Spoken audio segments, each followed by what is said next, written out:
आप सबको पता है कि ट्रिगोनोमेट्री का पूरा कंसेप्ट जो है, ये हमारा राइट एंगल यानी कि समकोण त्रिभुज पे डिपेंड करता है। और समकोण त्रिभुज के जो लंब होते हैं, ये इसे पी बोलते हैं यानी परपेंडिकुलर। आधार को हम लोग क्या बोलते हैं, इंग्लिश में बेस बोलते हैं, यानी कि इसके लिए हम लोग बी यूज करते हैं। और इसके लिए एच यूज करते हैं, हाइपोटेन्यूज, और हिंदी में इसे बोलते हैं कर्ण।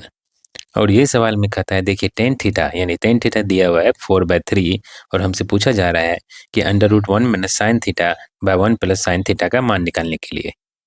टेन थीटा के बारे में तो आपको पता ही होगा, उसे हम लोग क्या बोलते हैं, P/B, यानी कि लंब बटे में आधार होता है।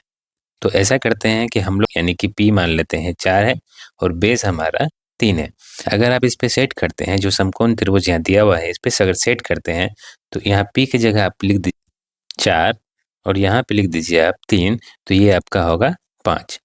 ये 3, 4, 5 का जो रिलेशन है, ये आपको याद रखना है, क्योंकि अगर ये 3 होगा, बेस अगर 3 होगा, परपेंडिकुलर 4 होगा, तो ये 5 होगा।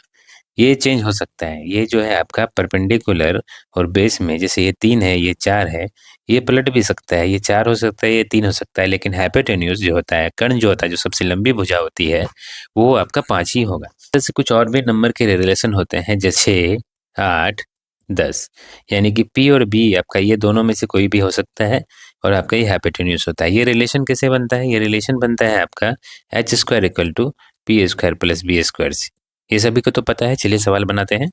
हमने बताया था ये क्या है, P और ये है B। इसका मतलब आपका जो H निकला वो कितना निकला, 5। साइन थीटा का जो वैल्यू होता है, साइन थीटा होता है P/H, यानी कि आपका निकल गया P कितना आपका 4, H निकला 5।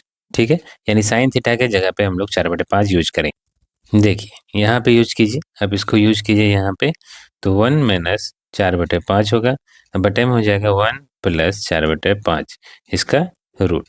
देखिए ऊपर में जब कीजिएगा, ये 5 और 4, ऊपर में आ जाएगा आपका 1/5, नीचे में आपका आ जाएगा 9/5 इसका रूट। 5 से 5 नीचे कट गया, हो गया 1/9 इसका रूट, यानी कि 1/3। ये हमारा आंसर होगा। देखिए 3 नंबर हमारा आंसर होगा।